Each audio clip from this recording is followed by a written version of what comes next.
and stuff. So I'm going to ask some questions, but rather than just call on people, I just want someone to shout out the answer. So it just take too much time to look at the list. All right, and then at the end we'll have some question and answer and some resources. So let's see if I can. So the title of this is Learn to Teach Yourself the Jamaican Language. Now, that is an interesting question. Why do you think I chose to say Jamaican language here and not patois?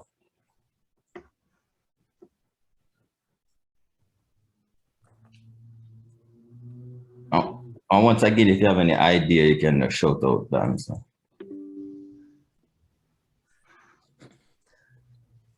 I just think it's because it's a language. Patois is a dialect, is a Creole thing that we know the term patois, but in general, language is language, and Jamaican, how we speak, is actually a recognized and accepted language. Right. All right. Oh, sorry. No, go ahead. The pronunciation, a sudden regular words too, if I pronounce it the right way. All right. So there's an interesting thing about the word patois, and if you ask Jamaicans what is patois, you will get many different answers, many different beliefs. Many Jamaicans don't even actually know what we're talking about when we say patois or Jamaican Creole.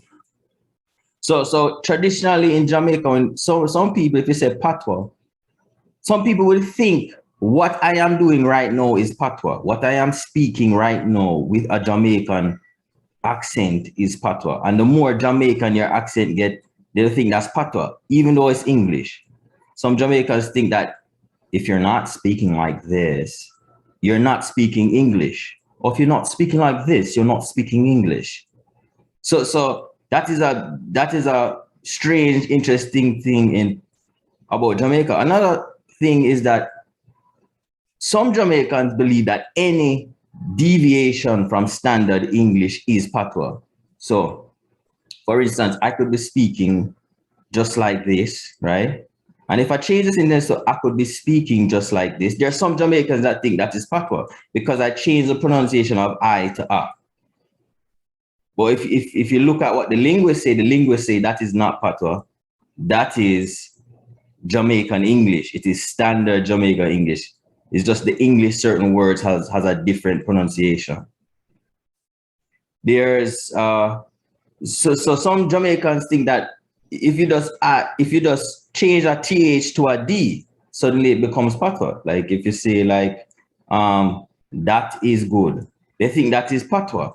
So any kind of change from what traditionally is called Queen's English, but now is changing to more like American English. A lot of Jamaicans think that is patois. So that's not what we're talking about in this class. So that is easy to learn. If you want to learn that's out the scope of this class. This class is talking about the Jamaican language. So what is the Jamaican language? Well, it is the language created in Jamaica by Jamaican people and has been studied by linguists, meaning people that study language. And in the 60s, they began to see that, look, this thing that people are speaking in Jamaica is a language. It is not a dialect. It is actually a language. So we're talking about this language as a system. No, this is not recognized by the government of Jamaica as such, but by the people that study language, it is. So this is what we're talking about in this class. So the other thing about this class is that we're going to learn to teach yourself another language. So this is not necessarily limited to the Jamaican language. It could be any spoken language. The principles are basically the same. And then we could say that this class is about learn to teach yourself how to cook Jamaican food. So I'm going to see in a minute why we can say it's about cooking Jamaican food. So let's say we have this rotisserie chicken. I guess this could be from Publix or some other supermarket, right? We have this rotisserie chicken, and then we put some scallion on it. Is this jerk chicken? Is this jerk chicken? Question. No. No. But scallion or green onions is a primary component of a lot of jerk chicken. Why is this not jerk chicken? Because I know it alone make jerk chicken. Oh, okay. All right. So we can also say that if we have English, right, and we sprinkle some non-English words into English, what do we get? A dialect. It's still English. English. Still change English. English with some non-English words is not another language. It's just English with some non-English words. That's why you get these people saying stuff like Spanglish and all this. It's just mix up of language, but it's not another language. They just borrowed, you're just throwing in some new words. So the question is, how do you learn to speak another language? Well, how do you learn to cook Jamaican food? It's the same concept. How do you learn to cook Jamaican food? If you needed to cook jerk chicken, how would you learn to cook it? The Jamaican recipe book. Okay. So we have this thing called a recipe, right? And so these cooks at some point in their life, whether or not they realized that they had to learn a recipe, it might not have been written, but it is a recipe, and we have recipes in written form. And we have different parts of the recipe. So what are the different parts of the recipe that we can say you had to learn? One, we have steps. So if you see on the right-hand side, it has 1, then it has 2, then it has 3. These are the steps required for the recipe. Then on the left, we have ingredients. And we have a bunch of ingredients that we need. And then the steps will tell us what to do with the ingredients. And then the third thing is that's not in a book really. It's just, you learn it over time. Some very good cookbooks will have some of this, but it's technique and skill. And that's the stuff that's usually not written in the cookbook. So we'll talk about these 3 parts of learning how to cook and learning another language. So now, okay, we have ackee and saltfish here. Step 1, right? We're going to follow a recipe, but the recipe is going to be kind of mixed up in random order. So step 1, we're going to pour into serving plate and garnish with remaining onions and pepper slices. So we have our serving plate. We're going to pour our ingredients into the serving plate, and then we're going to garnish with onion, pepper slices. All right. So then our step 2 of our mixed up recipe is add saltfish. Oh, we did that. We added the saltfish and the akis, and we turn up the stove. Oh, we need to put this on the stove. So we put our serving plate in our frying pan, and we turn on the stove. And then step 3, we cover We never boil. eat yet either, you know. In moderate. Wait, what's wrong with this recipe? Brother Shim, can't see anything. Me just hear, but me know that is all wrong. Okay. You have to clean the ackee and you have to soak the saltfish. Lord, no, I don't want that. Plate, man, what the plate are doing in a pot. Yes, the plate are gonna mash up. Okay, so I mean, and this could potentially actually kill you, right? Because the seeds are poisonous. so so we have a big problem with this recipe.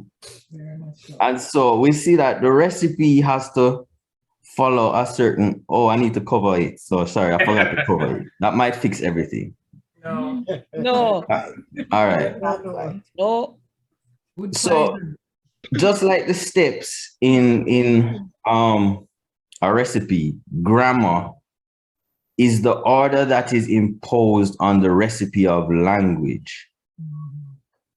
So without grammar, language would be virtually impossible to understand. Grammar generates meaning from the grocery store of words. So grammar in a language is like the steps in a recipe. So now we have this English sentence. I am going to give the gift to him. Makes perfect sense, right? But now we're going to mix it up and we're going to change some of the tenses of the words. And we say, where gift he, the me give went from. So that makes absolutely no sense. So this is what grammar does. We have words, but grammar turns the words into an order and it gives those words a meaning that we can understand. So if we look at English, for instance, we have this thing we talked about a while back called a being verb, right? In English, it's is, and there's several conjugations or forms of is, right? So if we wanted to create these sentences, he is a boy, they are bears, the butterfly is an insect, I am a human being, right? So can you see anything about the order here? What's the order that you're seeing coming out of these sentences? Like, could you describe it? Subject, verb. Yeah. Subject, verb, then the verb, then Predicate, yeah. Adjectives or something. All right. No. Right. So all of these, right, have an order. It follows. And we have certain words that we have to use. Some of them change, right? Because is can change to are, can change to am, depending on the subject. So this is the order. So we have a subject, then we have some form of to be, which is, are, am. And then we have a noun or a pronoun at the end.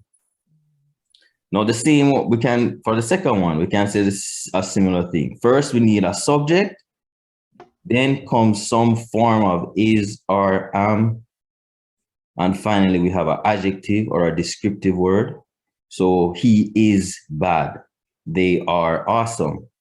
The butterfly is beautiful. I am sweaty. So you see the order, we have an order and we have rules. Now, if you change these rules, it may make some sense, but anybody who speaks English is going to look at you funny and say, what's wrong with you, right? Because the grammar dictates what is what. Even the form, if you say they am awesome, an English speaker might be able to know what you're talking about, but they're going to tell you this is wrong. We have these rules in place for a reason so that we can all be on the same page, so that we all know how to communicate in the same way when we have one thought. And then for the final one, we have something similar. It's a little bit more complex, right? So he is going to swim. They are going to listen. The butterfly is going to fly away. I am going to sing. We see a pattern and we can describe that pattern. So the first thing, what's the first thing in the pattern? It's the subject, right? And then what's the next things in the pattern? Verb. To be verb. Right? And then we need a going in there. All of them have going. All of them have some form of to be, is, are, am. followed by going.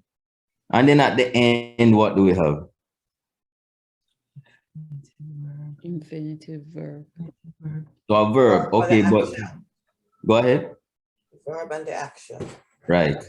So it's a verb, or it's a special form of the verb, which sometimes people call the dictionary form.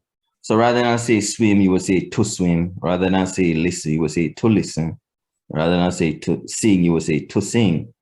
So once again, we have this formula, and all of these sentences follow a formula.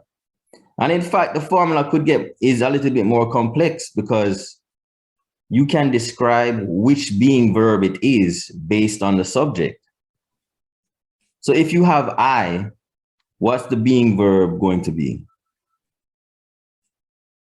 Am.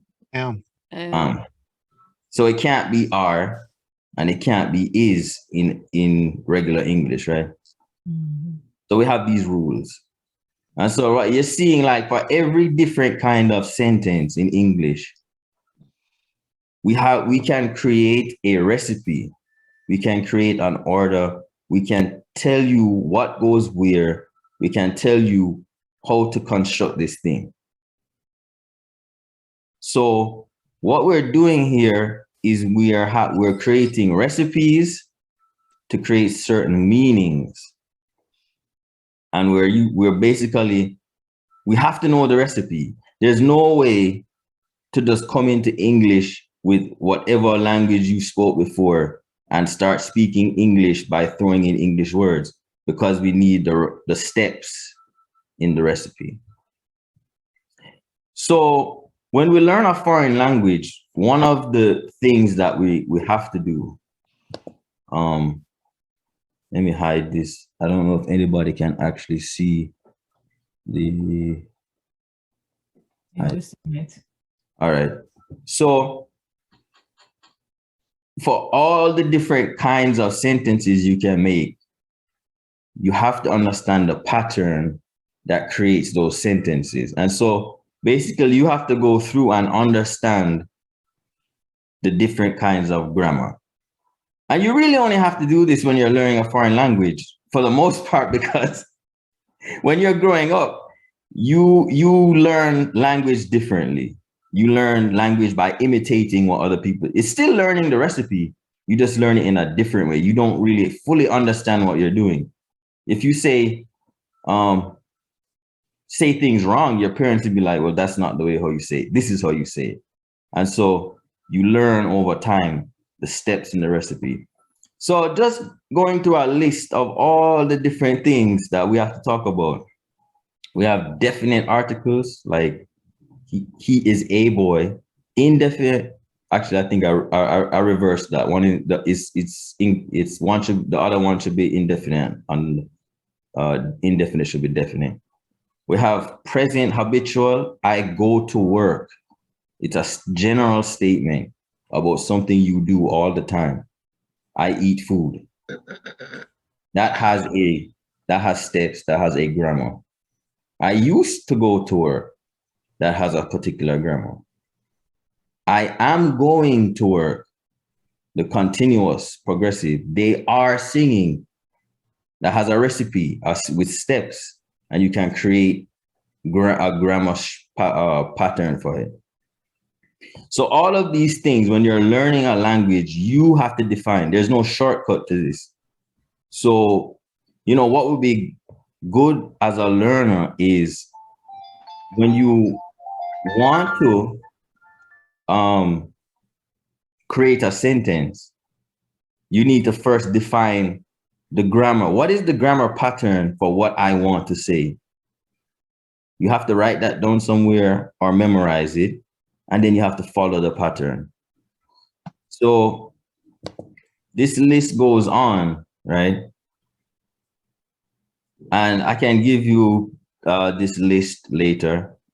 We don't have to go through every single one, but these are all different kinds of sentences with different meanings in a language. And in order to say it, you have to know the pattern that the grammar tells you to say. So once again, we have prepositions here. We have being verb in past tense. That's another thing. So instead of he is a fisherman, he was a fisherman. Instead of they are doctors, they were doctors. This is another grammar pattern we had to learn. So all these things have patterns. And then on top of that, you have to learn how to say those in negative. So how to say the reverse. He was not a fisherman. He is not a fisherman. So that is a pattern. So if we're learning a language without defining this grammar, without understanding this grammar, it is impossible to really speak the language with any kind of understanding. This is just some more things that you're going to have to define. What are the pronouns in the language? There's different kinds of pronouns. A lot of different kinds of pronouns, right? You have demonstrative, interrogative, possessive, personal pronouns. So you have to define those so you can use it with the grammar, with the grammar. So more. So all of these things, if you're a learner, you should have a list somewhere. How do you create these sentences? Because if you don't have a list or that you have made or you have in a book, or then it's impossible for you to create that sentence in the Jamaican language. And if you can't create the sentence in the Jamaican language, then you can't express yourself in the Jamaican language. You're going to have to use English, which is not what we want to do. So one other thing that we have to be aware of is exceptions. So a lot of these grammar rules that we're making, it may have more than one way to do it, right? Somebody in Kingston might have a slightly different grammar than somebody in Westmoreland, for instance. It's almost the same, but there might be one word or so that's different. But on top of that, there are exceptions, which is like we can't just define one rule. We have to have different cases. So here's a question. How do you make plural in the Jamaican language? If somebody asks you that question, what would be the first thing that will come to your head? Said. Them. Them. Yeah, them. Yeah. All right, so you made a grammar rule, right? So now the problem with this grammar rule is that there are exceptions. It's not a simple, straightforward rule. Because if you start looking at what Jamaicans actually do, you realize they don't just add them. There's cases. For instance, North car there. There are many cars here. Where's the them? There's no them, right? North car there. If you said North car them there, everybody would look at you and know you're not a Jamaican, because that's not, it breaks the rules of Jamaican grammar. But at the same time, you have the car them there. And so there you added them, the cars are here.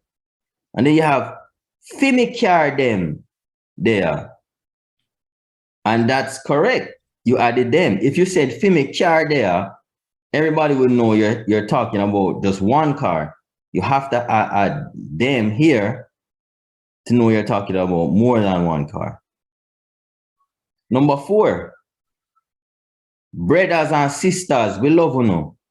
So here they're using Z or Z to do plural, which is completely not what we said. We said them. So if we just stick with them, then we'd have to say brother them and sister them, we love you. But that's incorrect. If you say that to a Jamaican, they look at you like, that's weird. Okay, that's not normal. And then we have another sentence, you have manners. Once again, we have Z being used as a plural, which is basically taken straight from English word manners, right? So how can we define this grammar rule?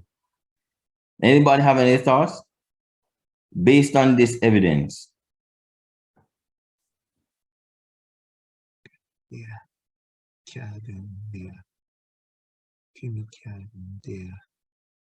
Brothers and sisters. Yeah. So here is where we have to take a case by case basis. So if you look at the second and the third, and this will be more easy if you had a lot of examples, right? Here we only have one example of each type. But the second and the third, if you notice, what comes before car in the second one? D. Timmy. D, right? What comes before car in the second one? I mean, the third one? Timmy. Timmy. Timmy.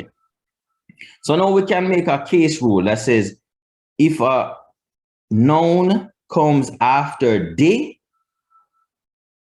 or if a noun comes after a possessive like fimi or me or fidem or them is a possessive form, then we have to use them.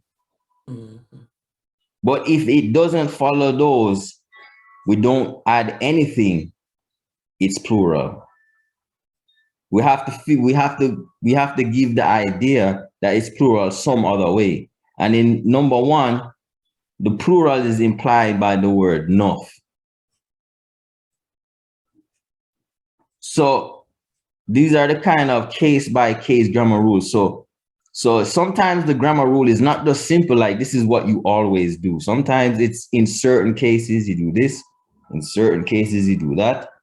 In number four, this is a strange one to me, honestly. I didn't think about this until I joined Jamaican. But brothers and sisters, that's straight English grammar right there. But when you're addressing someone like that face to face, they call this vocative form. For some reason, they use the English grammar of adding a Z sound on the end. And then some words are borrowed straight from English with the English grammar of Z, like manners. It's just borrowed and changed into manners. And so we have different words, and a lot of these words are words that came into the language later on. So they just took it straight from English and they used the English pluralization form. So that's what we have to be aware of, because here's the thing. For a language like Jamaican, there's limited resources. You're not going to get this stuff out of a book, more than likely. So now it's left up to you to think about these different situations and say, well, what are the rules that people are following? What are the rules that these sentences are following? How can I create a recipe from the dish? We have to create the recipe from the end dish that we're seeing in these books or in these publications or whatever. So Hold on there. Sorry, Brother Sim. I just have one question. Yeah, go ahead. Can you go back to the other slide? Sorry. So for number 3, you say fimi, you use them. And you say if feed them too. If Yeah. you have the so feed all them. possessive forms. So even if you don't have the fee, so you could say, you carry them over there. So, but you have to have some possessive, like what we in English we would do apostrophe S, or we would have his or her or their. Once you have a possessive and you're talking about a thing and it's plural, you have to add the them. But if it doesn't follow a possessive, if it doesn't follow the, then you don't add them because it would be incorrect. So you wouldn't say something like orange them sweet. That's incorrect. You would have said orange sweet. That's what you would say. Orange sweet. The implied plural is there. The person hearing the sentence knows that you must be talking about plural. You're talking about all oranges. You're not just talking about one orange. But if you want to talk about one orange, you would say one orange sweet or that they aren't sweet. Okay. So here's the thing, we have to define the grammar. This is the most important thing about learning a language, especially when it comes to the Jamaican language, because the linguists, when they define the difference between what makes Jamaican a language, it's the grammar. They don't talk about vocabulary, because vocabulary, once again, you can borrow vocabulary if you want to, right? But the grammar is what defines the language. So if you don't speak with the Jamaican grammar, you don't speak the Jamaican language.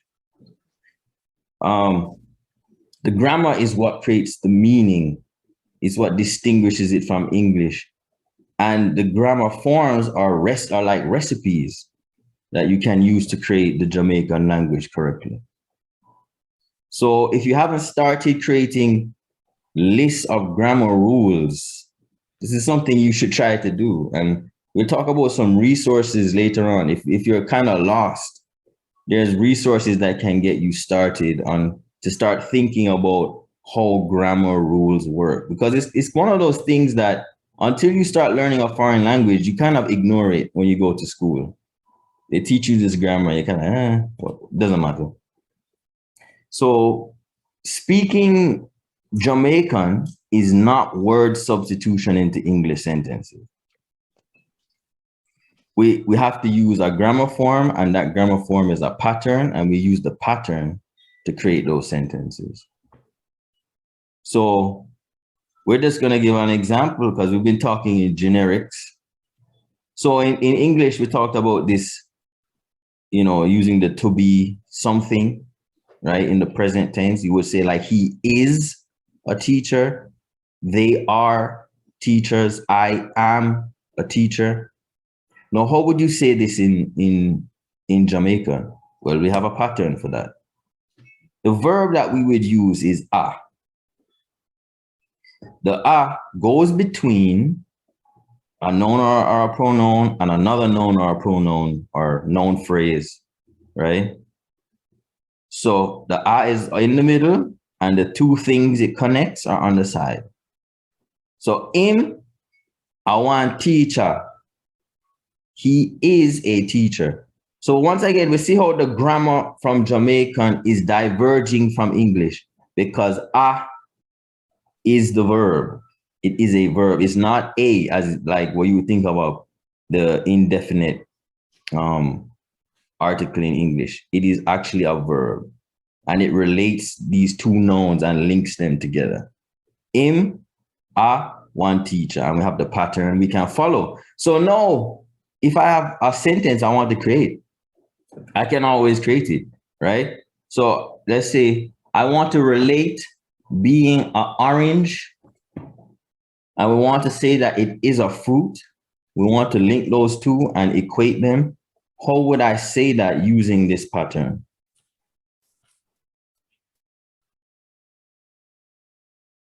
Orange, I want fruit. There we go. So Okay. you put the noun on one side, the a in the middle, and then the second noun on the other side. We have a pattern and we can follow it. So every time you want to say that sentence, if you forget, you say, okay, I'm going to go back to my pattern. Let me go check my notes. And you know how to create that sentence. The same thing for our adjective. And once again, we see that the Jamaican language is going from English. It's not the same as the English pattern. In English, we have a noun, we have is or am, some form of to be, and then we have the adjective. She is disrespectful. They are disrespectful. I am disrespectful. Well, in Jamaican, what's the verb? None. There's no verb. So here, we just have the noun or pronoun followed by the adjective. She fiercey, in fiercey. It's not she are fiercey. No, that's incorrect grammar. It's not she is fiercey. No, that's English. So once again, the pattern. If I didn't know this pattern, I can't make this sentence. So I either have to memorize the pattern or I have to write it down and consult it when I'm creating a sentence. So once again, grammar is the order imposed on the recipe of language. Without following Jamaican language grammar patterns, you know a reference. What are you going to be speaking? English. English. So you might think you're speaking Jamaican, but you're really just speaking English with some Jamaican words dropped in. So it's important to know the grammar, especially because the grammar is what defines the Jamaican language. And this is what Jamaicans are good at. They understand the grammar of the language. They may not be experts at all the words and all the idioms, depending on their background, but they know enough grammar that if you give them a new word, they'll just fit it in. They'll put the grammar where it's supposed to be. They know the grammar. They might not know all the grammar because, once again, depending on their background, they may not be exposed to every Jamaican grammar structure, but they'll know enough to speak the Jamaican language. So, once again, English with some Jamaican words is not Jamaican. Let's go back to this recipe now. So we talked about the steps. So now we need to talk about the ingredients. So I want to cook ackee and saltfish, and I'm going to follow the steps now. I'm not going to mix up the steps. So put the oil in the pan. I put in my olives, put in some spinach, have some scrambled eggs. Look, just to see, right? Just like ackee, scrambled eggs. I have some catfish fillet. Is this ackee and saltfish? No. No. No. All right, getting some violent responses. Okay. So why is this not ackee and saltfish? The Other ingredients than- are right. I'm not. But I followed the It's eggs. steps. I followed every step. I did it correct. But the And- ingredients And are right. ingredients. No, ackee Ingredients. and saltfish in Ingredients, it. ingredients, yeah. So no, words are like the ingredients. Words are the building blocks of the recipe. The recipe, remember, has an order, but it also has ingredients. And if we start switching up the ingredients, suddenly we get one language that cannot be understood by people that speak the language. Without correct pronunciation of those words, sometimes it's difficult to understand the language. And then if we use words that aren't agreed upon by the community of Jamaicans or whatever language, sometimes the language just can lose its essence, which is what happened here. Like, we don't put olives and spinach in Jamaican food. The entire essence of the language has been lost. So most of us understand words because that's the first thing we talk about when we think about a different language. So for this is kind of easy to understand from like a high level standpoint when we're talking about Spanish or Chinese or Italian. Now the problem when it comes to related languages, and Jamaican and English are not the only related languages in the world. There's many. We have Swedish, Norwegian, we have Portuguese, Spanish, Italian. You know, if a Spanish person and an Italian speak to each other, they can understand each other because their languages both come from Latin. So we have a lot of related languages in this world. We're just not exposed to a lot in the English world. But when it comes to languages that are closely related, we have a different situation. Is we have to use the correct words, but the words are similar. Okay, no, here's an example.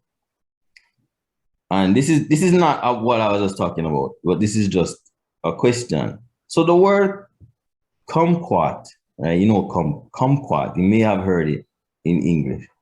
It is actually taken from Cantonese, the Cantonese language in the 17th century. So now the question is kumquat Cantonese or English?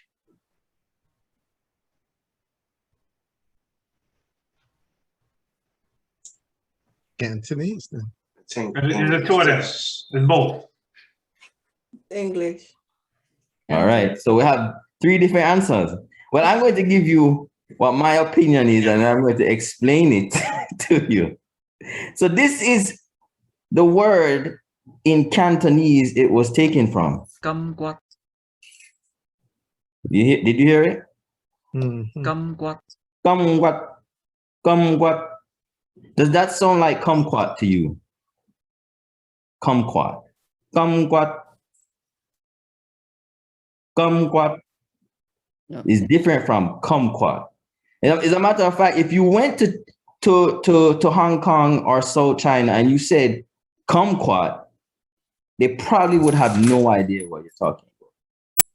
So the word is taken from Chinese, but in the process of taking it from Chinese, what happened? Jamaicanize it. Yeah, or Englishize it, right? Jamaicanize it. So the pronunciation changed. All the tones that are necessary to be understood in Chinese got dropped. The pronunciation changed and it now became an English word that is from Chinese. And that's why we talk about etymology and where words are from. They're no longer the original language, they are from. They've been borrowed, they've been absorbed and changed into your language. So here's another example. We have this Hindi word, and it originally meant a word or sound repeated to aid concentration in meditation. And it was a Sanskrit word, actually. And the pronunciation is mantra. What English word is this? Do you know? Mantra. Meditate. Mantra. Do you know? Say it again. Mantra. Mantra. So he's pressing it. You did hear it? Yeah, say it again. Mantra. Mother. Or mountain, I don't know. So this is pronounced in Mantra. English, mantra. Mantra. And it has a different meaning. In English, when someone says, oh, that's my mantra, what are they talking about?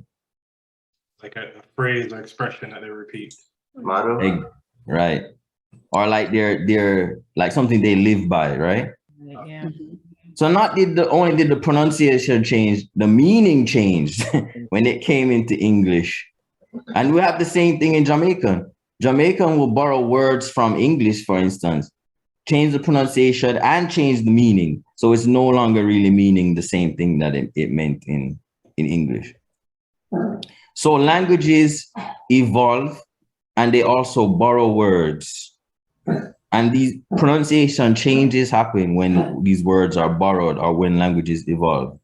And pronunciation becomes a standard part of the new language. So if we look at English, this is the makeup of the English language. It's majority French and Latin.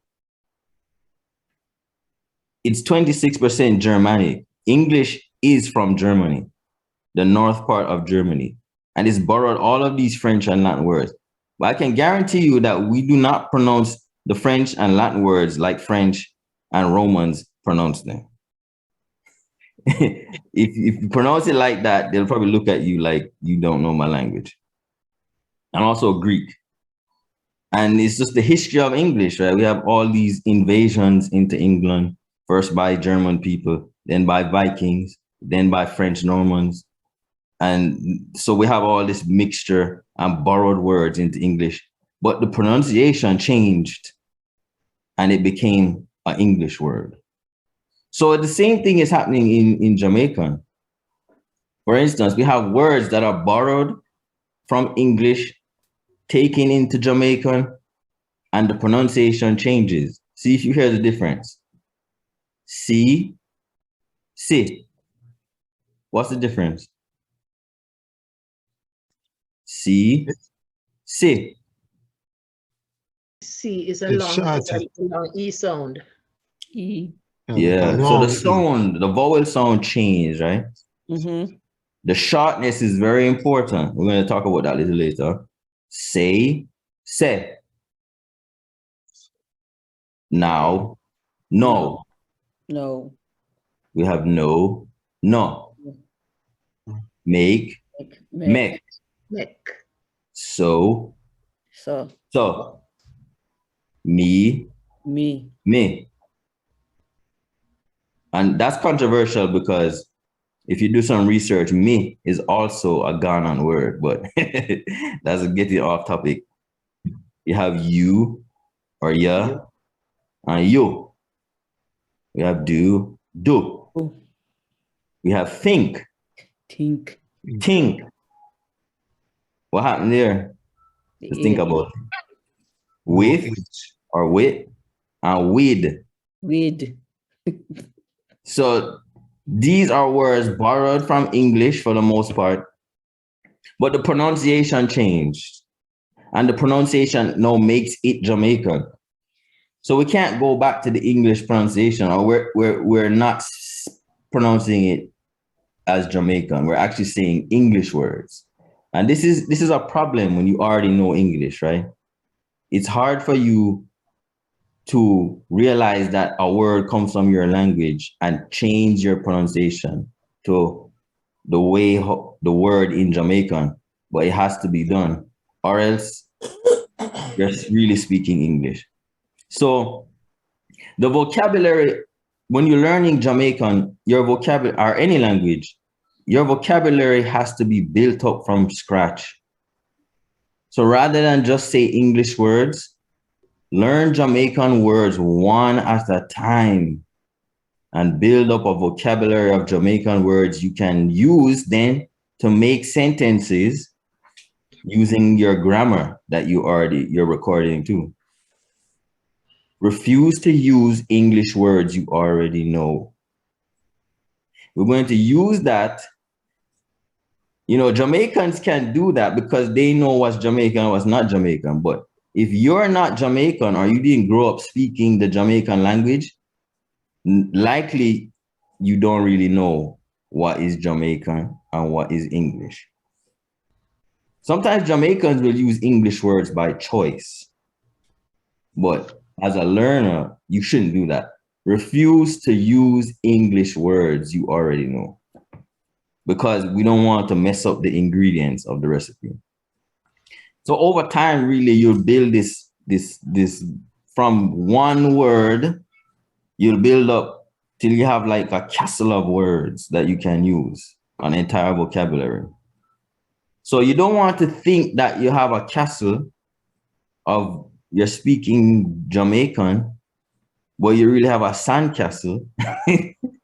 You're not speaking Jamaican at all. It's just English words. We want to avoid that. So how do we do this? Question.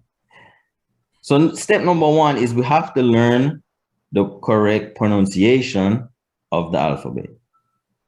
I would say most of these letters you already know from English, right? But we're going to talk about that some more.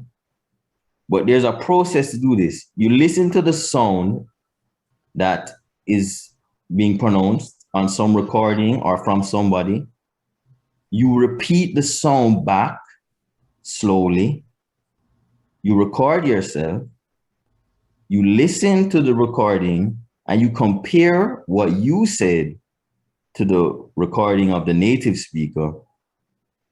Then you try to correct your pronunciation, and then you do the process until you can say it in the same way that the native speaker says it. So you're gonna have to fiddle with the sound a little bit to get it correct. And you want to do, this is a step. You listen, you say it back, you record yourself, you change it, you repeat, and keep doing it until you get the sounds right. This is the important first step. Now, the good thing is that the Cassidy JLU writing system, also known as proper, is completely phonetic for the most part, meaning that if you can pronounce as it is written, you will pronounce it correctly. English is not like this. English pronunciation has to be memorized. But for Jamaican, if you memorize the spelling of a word, if you know the spelling of a word, you can also know the pronunciation of a word. So, second step, find a word that you want to learn, and there's, you know, the sources to find Cassidy JLU is somewhat limited, but it's big enough. We have the Jamaican New Testament. They're making the Old Testament as we speak. We have Jehovah's Witness publications written in Jamaican Creole that uses Cassidy JLU. We have Carolyn Cooper articles in the Jamaica Gleaner. She'll write it both in old school pato spelling and then proper spelling. And then we also have online something called Broadcast Jamaican. They'll have some stories and such you can use to get new words. Now, once you get the word, you have to know, sound out the word. So for longer word, this means you need to break it up. So we have a word here. We don't want to say argument, right? This is what we want to avoid at all costs, because argument is English. In order to pronounce this properly, we need to break it up into different segments, either one vowel sound or a consonant followed by a vowel sound, or a consonant followed by a vowel and another consonant or a consonant cluster, right? So this is the smallest chunk that you can pronounce. It's like you're chopping up the word. Then you want to say each part slowly. Slowly. Very important. Slowly until you can say the entire word slowly. So, all right. Practice this. Say the first part slowly.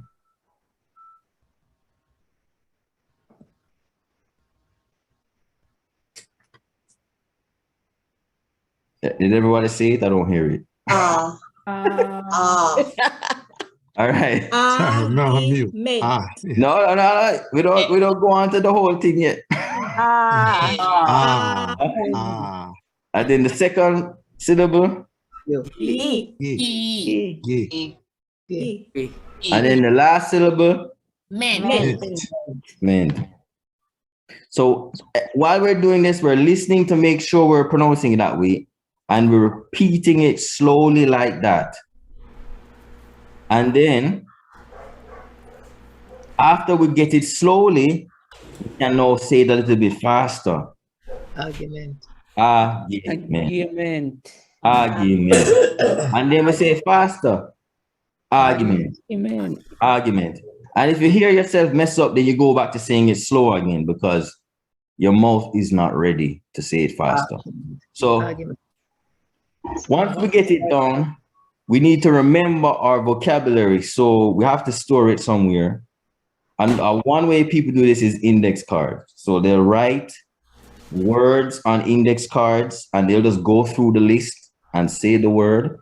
Sometimes they'll have the word in English on one side and then the word in the other language on the other side.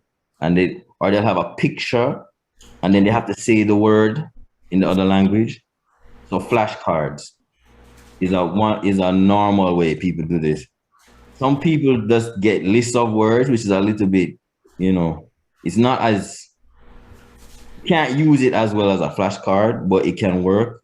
But you have to keep what is your vocabulary? What are all the words you know? And that way you build up slowly. And all of these words, you are saying the correct way. You're not saying this English. You're saying the Jamaican word.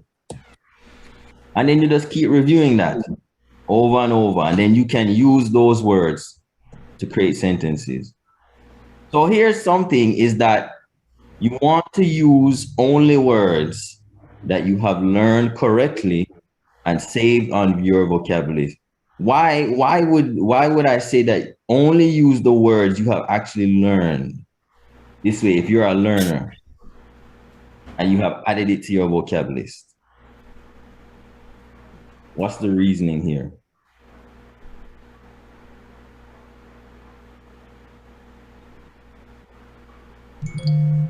Then you can So it add can like sound a authentic. It's not about sounding authentic. It is about speaking the Jamaican language, right? The Jamaican language has the word in Jamaican is different from the word in English. These things are separated. So as a Jamaican, this is where we have to break from the past, what we were taught. Patois is not English. Patois is not a dialect of English. Patois is a separate language. Jamaican language is separate. So in order to learn the Jamaican language, you have to treat it with the respect that you treat other languages with, right? So if I'm learning Chinese, for instance, or Spanish, or one of those languages, and I go to the Kingdom Hall and I give a comment in Spanish, for instance, and I don't know the English, I don't know the Spanish word, I'm not going to just start substituting in English words and be like, what's the word? Mi house está ugly. No, you wouldn't do that, right? Because you're no longer speaking Spanish. You're speaking something that you created.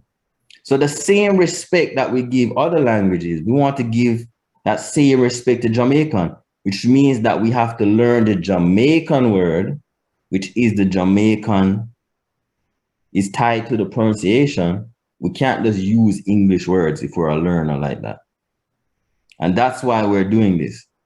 We don't want to speak some weird created hybrid of English and the Jamaican language that we created ourselves. We want to speak the Jamaican language. Because if not, we end up with basically fake ackee and saltfish. We end up with scrambled eggs with catfish and olives. And we don't want that, because honestly, what's the purpose of learning the language just to do it incorrectly? And nobody is going to be drawn to that. If you speak to me in a weird hybrid of English and Patois, it's not moving my heart at all, honestly. That's just honest as a Jamaican. The next thing is in this recipe that's not written is question. Have you ever followed a recipe to the T?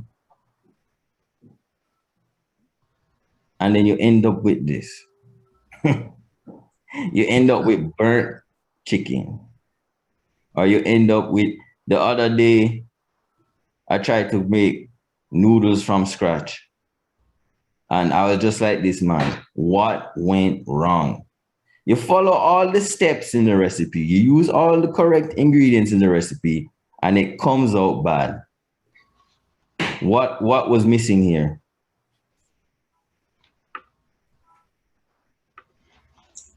Technique. Maybe the method. So there's some skill and technique that you have to develop. And sometimes the recipe doesn't, they take it for granted because the person writing the recipe has been doing this for years. And they don't realize you don't know a lot of the things they know. And so this is the third ingredient to learning a language, is once you get past the grammar, once you get past the words, to refine it, we need technique and skill. So there's a lot of different things that can go into this. There's accurate accent, there's correct intonation and emphasis, there's staying away from word for word translation, there's using Jamaican idioms or expressions, there's expressing emotion in a Jamaican way, not in an English way, and speaking with native word flow. So these are the refining things that will basically take you to the next level.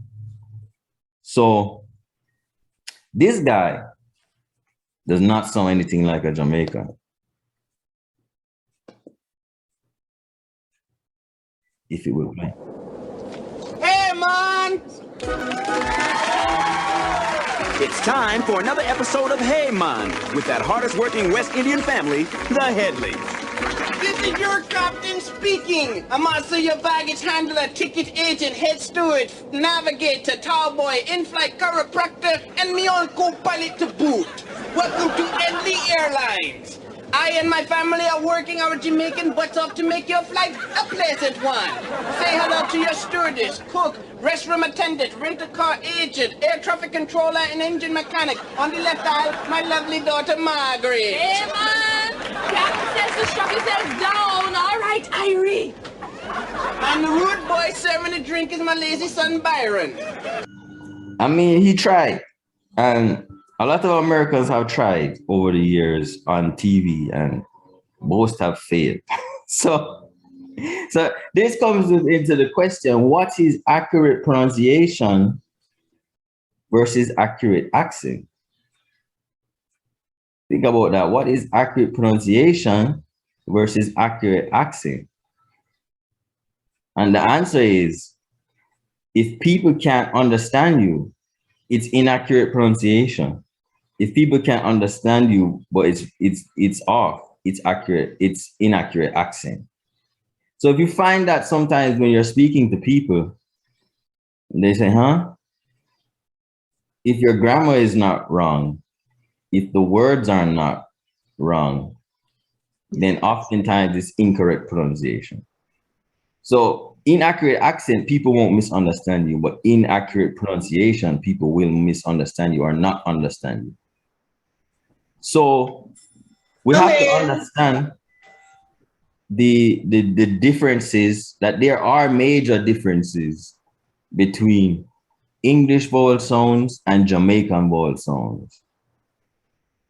Both in the sound that is actually made, the length of the sound, the combination vowels that exist, they're totally different from each other. And this is something that you have to realize from the beginning, right? So the mouth is like an instrument. So can you think about what different parts of the mouth move to enable us to make different sounds? The tongue. All right, good. Lips. Good. Teeth. Throat. Yeah. And also the jaw. So we're gonna just take a look briefly at this video, and then we'll relate it to. So you'll hear people talk about the 7 positions of the trombone, because there's 7 different spots on this slide that we can move to get different notes. First position is all the way in. 7th position, the last one, is as far out as you can reach. And the other numbers just fit in between there. So we have 1, 2, 3, 4, 5, 6, and 7.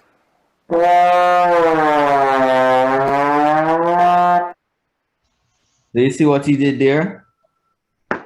Basically, the extension of the slide made different sound. So it's the same thing now when we talk about the Jamaican language. What is happening with your mouth affects the actual sound that's coming out. So if you look at this, the one main thing to understand about this chart here is that his mouth, almost at full extension, is where the Jamaican A sounds lie, which is about twice as wide as where English A sounds tend to lie, right? So we have bad, but then we have bad. The mouth had to open twice as much. So it's like the man with his trombone having to go all the way to full extension. We have similar things we can say about the O sound. The O sound in Patois, in the Jamaican language, is much more wide. The jaw is much more wide than in the English U sound, bus. So you have bus, your mouth is about this wide, and then you have bus, your mouth is that wide. And even the I and the U sounds, the mouth is almost closed, which is more closed than in English. When I say the mouth, I mean the jaw. So your teeth are basically almost touching when you say e, book, and boot. Your mouth is much more closed than in English for those sounds. So this is what you want to do. If you want to generate Jamaican vowel sounds from the beginning, look at your mouth in the mirror, and then as you listen to the recording, as you repeat it back, look at where your mouth is.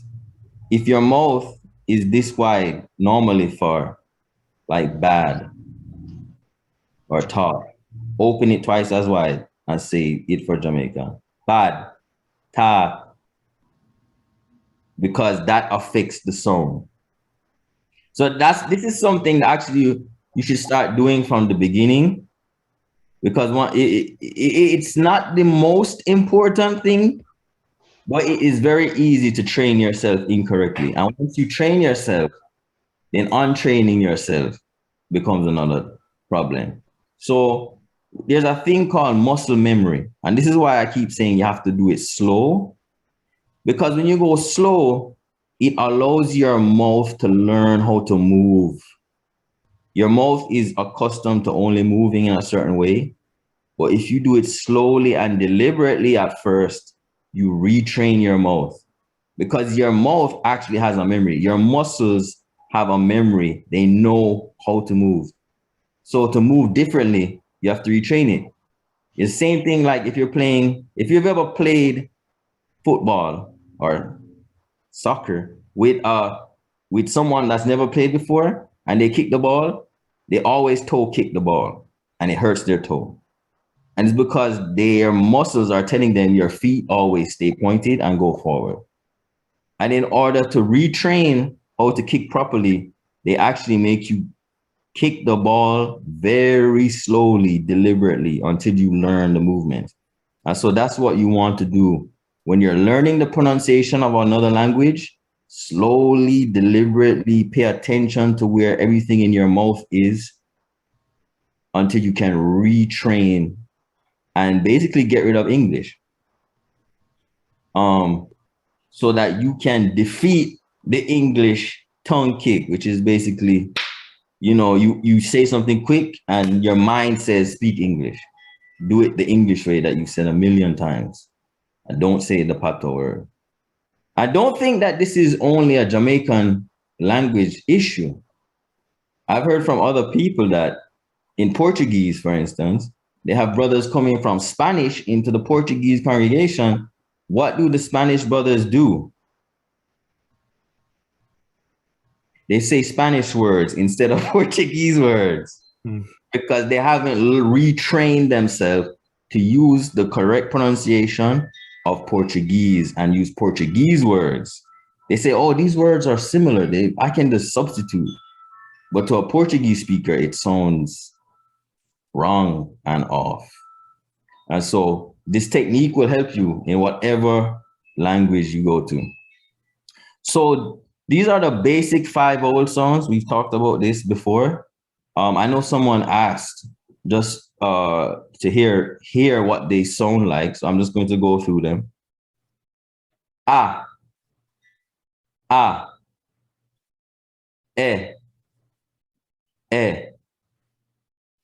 E, I, O,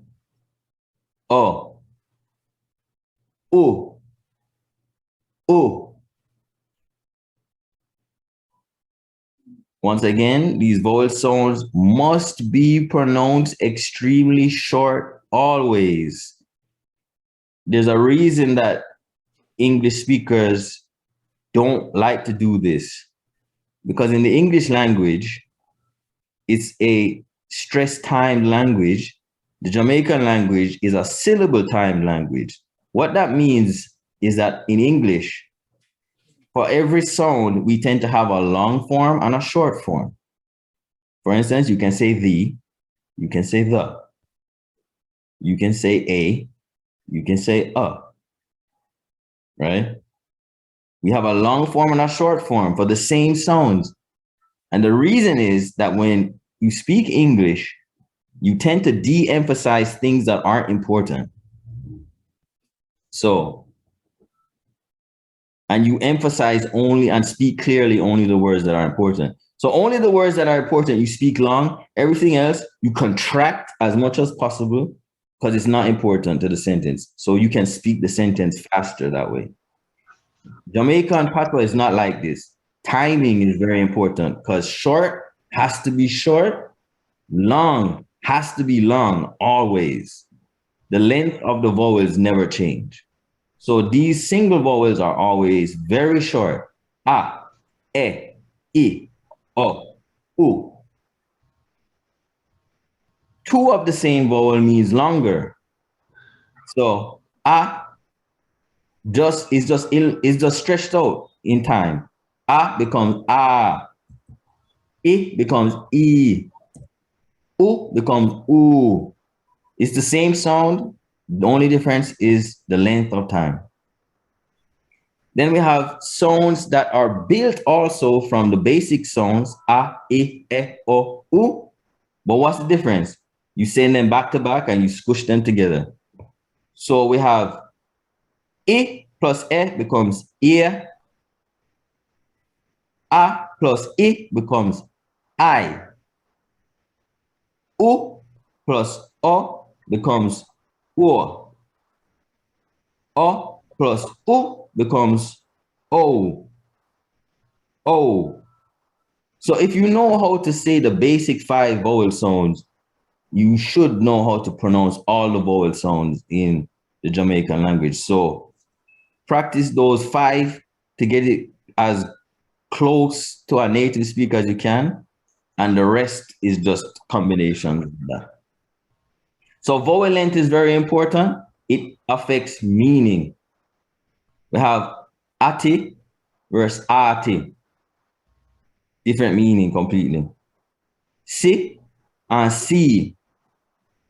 Sit and seat.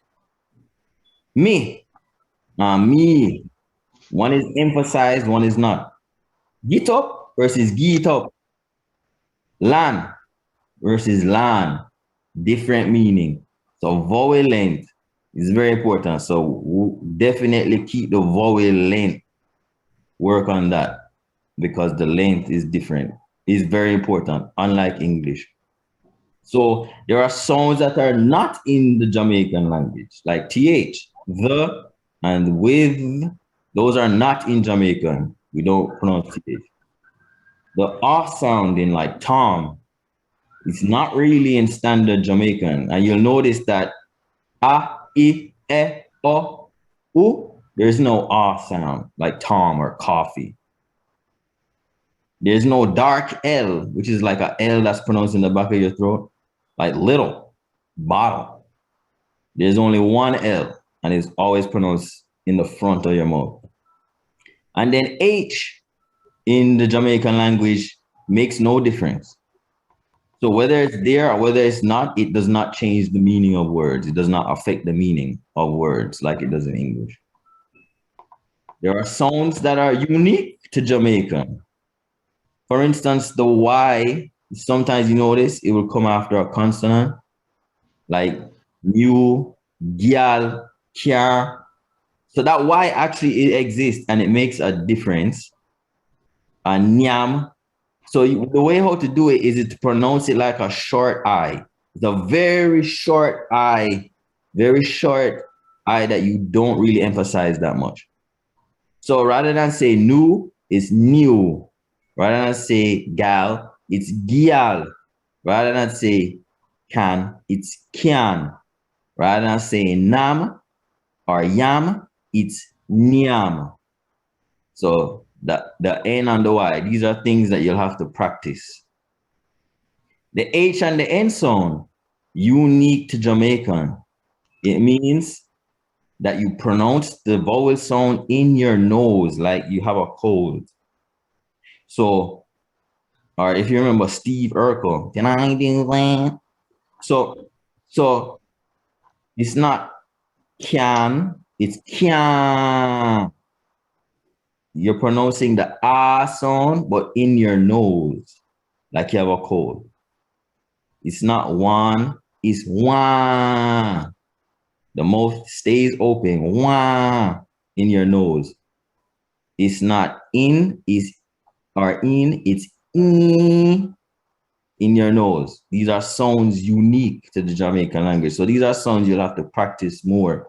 So when you'll find in different languages, there are sounds they don't have from your native language, and then there are sounds that they do have that are not in your native language. And those are the sounds you have to be aware of. Intonation. There's a lot of non-Jamaicans tend to think Jamaican intonation is like a random roller coaster that goes up and down, loop, loop, up and down, up and down. And so you'll figure out that when they imitate Jamaicans, they'll add random rises and falls to the way they talk. Yes, man, we there today, man. You know what we're saying, man. This is not what we want to do. So this does not sound Jamaican. It's not what Jamaicans do. And the reason it's very important to not just add random rise and fall and rise and fall because it sounds Caribbean or Jamaican to you is because every single intonation change in the Jamaican language is there for a reason. It actually affects understanding. So if you look at the two pairs right here, in fool, it means he is foolish. We have the exact same words in the next line, in fool, but it's not in fool. What changes? The intonation. So if you say in fool, it means he's stupid or foolish. If you say in fool, it means is he stupid or foolish. The only thing that changed was the intonation.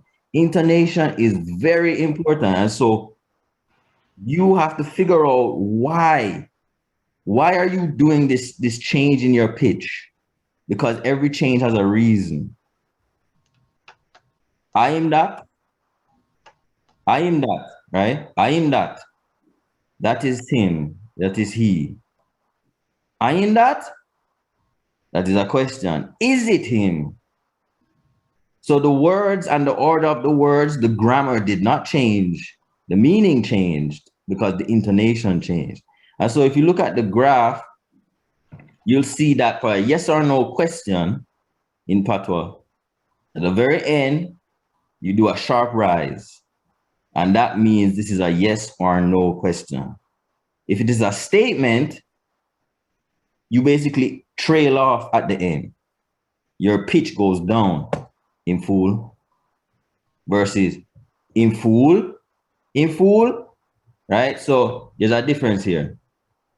And so like there's many different intonation changes in the Jamaican language. And each one of them, unfortunately, is going to be left up to you to figure out why and how the intonation changes in these different ways. For instance, if you just listen to these, you'll hear different pitch changes because we're talking about, we're using pronouns that ask questions. What are you up to? Completely different intonation for English. What are you up to? Versus Who for sitting them there? Who for sitting them there? Whose things are those? Completely different intonation. So you see the rise in pitch affected the question word. Who for sitting them there? Where must George a going with? Where must George a going with? A what that li down a banana root? A what that li down a banana root? The intonation has to be learned, and you have to figure out why is it that the pitch changes in different contexts, in different sentences, because it affects meaning. There's some more examples. This is an interesting one. Imnogan versus Imnogan, completely different meaning. One means he has not left. One means he has indeed left. The only thing that changed is the intonation. And if you go back and listen to this, try to figure out what changed in the intonation to give it two different meanings. Him no gone. Him no gone. Next one. Him no see boy, I tell him to go. Him no see, wait, he did not see him until, oh, him no see boy and tell him to go. Versus, him no see boy and tell him to go. Him no see boy and tell him to go. Different intonation, same words, completely different meaning. Intonation is very important in the Jamaican language. So, unfortunately, this is finer things that you have to sit down and figure out what the difference is. Who questions? Who tell lie for me? Who tell lie for me? Who told a lie about me? Who told a lie about me? Who tell lie for me? Completely different intonation between. And this is why English speakers think that Jamaicans are just randomly adding ups and downs. No, it's programmed into the meaning. Different grammar forms have different intonation. So emphasis, them are going with nothing thing. What are we at the place wrong? What are sitting wicked, so? As me see him, so, me dislove him. I see him way, the girl them in a go on. I yesterday me tell him not to go back there, you know. I yesterday me tell him not to go back there, you know. So you can analyze all of those sentences and you will begin to see, if you have examples, is that the pronunciation is different. Now, right now, this is difficult. You'll have to ask somebody to say these sentences for you and try to figure out why the intonation changes, how it changes, what parts go rise, what parts fall. But as we get more material in Pato, actually, you can listen to the Bible. We have Bible recordings. You can begin to figure out how different grammar forms relate to different changes in pitch in different parts of the sentence. Just more and more. What not going we do? Make una tell him what me say. Tell me no. This hear me a good smarty, you know. You see all these differences, right? This is why linguists say Jamaican is a language. The intonation is different, the grammar is different, the vocabulary is different. That is why it's a language. Now, we have a thing about stress tone I'm not going to get too much into, but even words have different stress internally. So we have okra, which is like sharp, sharp. Pitiata, which is like flat, then rise, then normal. Then we have fool. We have high, and then they drop a level. Fool. So the way to really learn this is just to memorize it. When you hear somebody say it, just take note of the stress or the tone in the word. Linguists are still trying to figure out if Jamaican is a tonal language. How do we, what kind of, it hasn't been studied enough. So basically, you have to hear, you have to listen, you have to imitate. That's the way how to do it. Word for word translation. This is another thing that learners of a language have to learn to avoid. So we have a sentence, what is your name?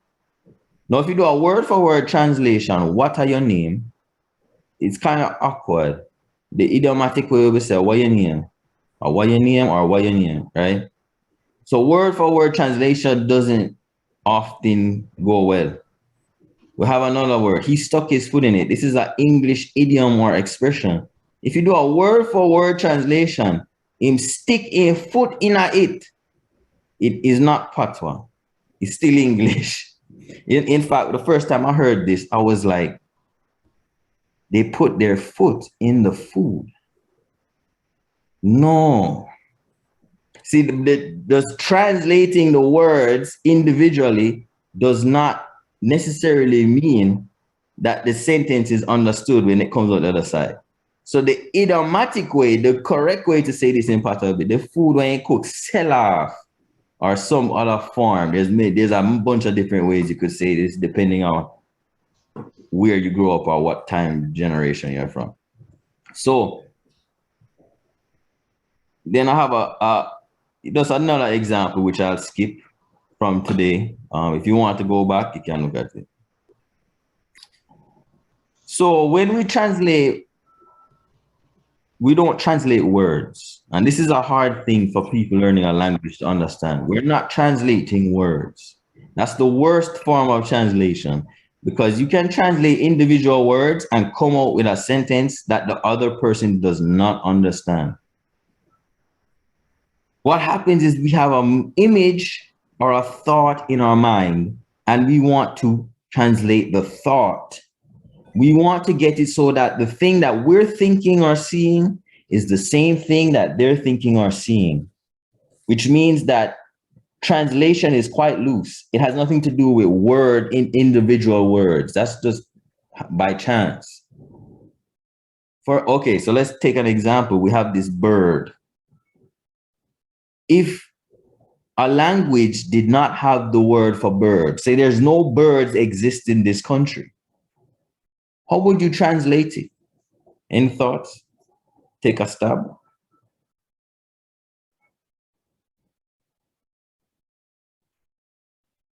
With adjectives? Can you give me how might you, like, what would be if you had birds in your country and you wanted to tell somebody about a bird? They sitting flying at the sky. Okay, that's good. Anyone else? Sitting with flies. Okay. What if they have insects, but they might think it's like a feathers. A mosquito or something. They fly a flapping wing. A big sitting wing. Okay. So then they say, what did you do? So we have one word to describe this thing in English called bird. But then if they didn't have the word in their language, what did you have to do to translate? You might have to do an action. Okay. Describe it. Describe it. All right. So that's another thing that we can do. So if we know that this word in English, this is actually this can be useful to anybody if you already know the language. Because we come across these big words they have in English. We know this word does not exist in the Jamaican language. And if we said this to somebody that spoke only Jamaican and didn't have a large English vocabulary, they wouldn't have any idea what you're talking about. So what you have to do is explain, which means a phrase, which means a sentence, which means more than one word. So you have something that's one word and you have to expand it now into a lot of words. But sometimes we have to do that in a language, because until somebody in that country says, hey, there's this word in this other language called bird, and we're just going to start using this word for this thing. And then they start teaching everybody, oh, there's this word called bird. Okay, here's a picture of it. And then they start teaching everybody, and then everybody starts using the word bird. It's not a part of their language until that happens. Or if they come up with their own word for it, maka muku maka. And then they start teaching everybody this thing, look at the picture, this is a maka muku maka. And then everybody says, okay, this is a maka muku maka. They see it on TV, they see it in books. Now it becomes a part of their language. Until that happens, we can't use the word bird. And so we have to describe. And this is what happens sometimes when you have a language like Jamaican Creole, a young language. It doesn't have a huge vocabulary. Sometimes we have to describe. It's no word for word translation. We're trying to move the image we have in our head, or the thought, or the emotion into another language. the other language may have limitations. And so we have to describe, we have to use the words they have. We have to rearrange sentences. We have to use multiple sentences to say the same thing. This happens in many languages, in fact. When I was in Hindi, you know, a lot of the words they have in Hindi, Indians don't always have that go to Hindi school. They might go to English school, or they might not go to school at all. And so they don't use these big words. They have other words. And so you now have to adapt your language so people can understand you. So how to improve translation skills? Learn the difference between idioms and literal speech. Idiom, what's an idiom? Like it's a phrase that doesn't have a literal meaning. It's something we made up. I stuck my foot in it. That's an idiom. It's not literal at all. Or there's so many idioms in the English language. So these sayings and these expressions, if you say it to somebody like a child and they wouldn't understand you, it's an idiom. Literal speech describes actual things in the real world that mean literal things. There's no figurative. You don't have to have a background to understand. So try to stick to literal speech when you're learning a language. Stay away from the idioms or the expressions in your language. You can rearrange sentences. You can simplify sentences. You can turn one sentence into multiple sentences. You can turn one word into multiple words. All of these things are fine. You don't have to have an exact word. So if we have a word in English, contingent, you do not have to have one word in patois, contingent. You can express this using multiple words, using different grammar structures, using whatever the language has. There's a way to transform contingent or whatever word it is into the Jamaican language. So look out for new idioms that you can use in the new language, right? Like dog nyam supper, right? If you went to an English person and said, the dog ate your dinner, like, what are you talking about? So these are figurative expressions that are particular to that language. Then start using those instead of the ones in your language, because idioms in different languages tend not to cross boundaries. We're just like briefly going to talk about language flow. Language flow is how a language sounds. So some languages, basically, every syllable is like the same time. In some languages, sometimes the syllables are spoken long, sometimes the syllables are spoken short. And like we talked about English, right? You can say, I went to a barbecue yesterday. Or you can say, I went to a barbecue yesterday. You heard how many things were contracted, were shortened? That's English. Patois is the other kind of language. If you look at this graph, Patois is more similar to Italian and French. So every syllable has a specific length, and it is always that length. We do not change the length of syllables. And so sometimes people say it's a machine gun sound because it just sounds like ta ta ta ta ta ta ta ta ta ta ta ta.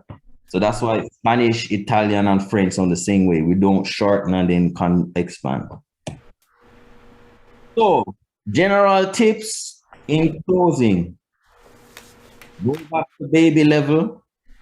Don't come to a new foreign language and think that, hey, I'm going to give these long, great comments that people are going to think I'm a circuit overseer or like a long time pioneer. You have to go back to Jehovah. And Jehovah loves me. Then Jehovah cares for us. If you try to start out from the high level and think that you're an adult when you come to a foreign language, you're going to fail. So you have to build from the bottom slowly, one word at a time, one grammar form at a time, and build up your toolbox of words and of grammar forms. Simplify, simplify, simplify. May use simple sentences. Listen. Try to listen to how people are or what people are saying. Try to ask yourself, why do they sound like that? Practice slowly at first, then fast later. So when we do our talks and ministry, we have to practice 20 times more than you would in your native language. Ask for help. You don't want to teach yourself the language. Ask for help. Ask for people to help you translate to make sure that you got stuff right. Then write everything down you want to say at first. Do not speak extemporaneously. Do not wing it. Like all of the things we learn to be advanced in English, avoid it. We want to go back to reading from a paper word for word because that's how you get the basics in. Now, once you learn the grammar, once you have a decent vocabulary, then you can start speaking off the top of your head and extemporaneously and winging it. But when you're practicing, you want your practice to be correct. You want, they say garbage in, garbage out. So if you put garbage in your brain, garbage is going to come out. So we want to be correct when we're beginning. And then as we grow, then we can start, trying to do things on the fly and making mistakes and all of that. That comes with time. So immerse yourself in the language and the culture. So immersion, you have to hear it all the time. You have to be in the culture. You have to understand what people like and dislike, what they're thinking about, what they're talking about. Because the way how you express yourself from your perspective is not going to be the way they express themselves. It's not going to be the things they like talking about. So unless you know the culture, there's going to be a disconnect between you and people. Find a strong motivation. This is important because learning language is hard. We went through all of these things. That is a lot of hard work. You have to have the strong motivation. I believe, right? A lot of people say that children, that you lose the ability to learn language. When you get older, you don't lose the ability to learn language. It's there. What you lose is the motivation.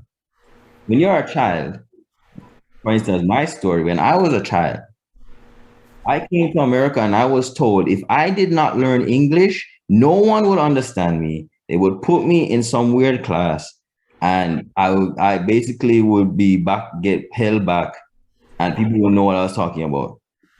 That was a motivation. And I learned English. But why did I keep patois? Why did I grow my patois? Because of my identity. I knew I did not fit in America. I knew that Americans and me did not see things similarly. So in order to maintain my identity and my belonging with my family, I maintain my patois. These are strong motivations for children. So you have to find what is your strong motivation. Whether it's, do you believe that if you speak patois, then people will accept you, that people will be more willing to listen to you, that people will be more willing to hear what you say and understand what you say? You need that strong motivation. Because without that strong motivation, learning language is virtually impossible. It is a enormous task, and you'll always take the easy way out. And that's why adults have such a hard time with language. They'll do just enough. But children will go the extra mile to make sure that they fit in and that people will accept them. You have to have a motivation. So that's different for everybody. I can't tell you what your motivation is. At the end of the day, we want jerk. We don't want junk. So that's what we're talking about patois. We follow the recipe. We have the grammar, we have the words, and then we have the technique. And we work on those things, and then we end up with jerk at the end and not junk at the end. So I think now is the time for questions, and then I'll go into a few resources that you can look at. So, are there any questions? So, we're going to just a few other resources. This is the last, just a few books you can look at. This one is called Basic Jamaican. It's written by a Jamaican guy. It is mostly in Cassidy.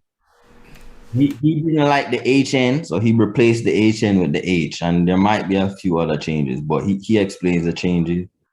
It's a good overview, and it's mostly in the Cassidy JLU system. It doesn't go deep though. There's a book written by an American named Understanding Jamaican Patois, Introduction to Afro-Jamaican Grammar. And she basically also has a very short overview of the grammar, which is good. It may be like you don't understand what grammar is doing and what,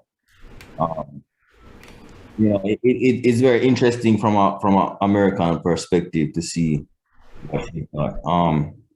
Jamaica Zorus, there is a specific version of this called Jamaican Spellings version, and that has the Cassidy JLU system. The other version does not.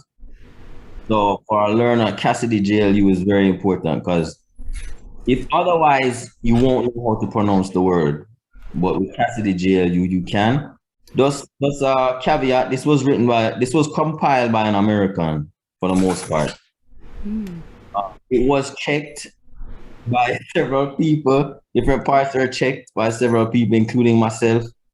But he does it. There's no hint as to he gives the English word, which is good, and then a Patois word, and that might be interesting to figure out how he translates between certain big English words and into the Patois phrase. But he doesn't tell you which is the correct one to use. So he'll have old words from like the 40s. He'll have new words from like last year. He'll have words that may be vulgar in some context.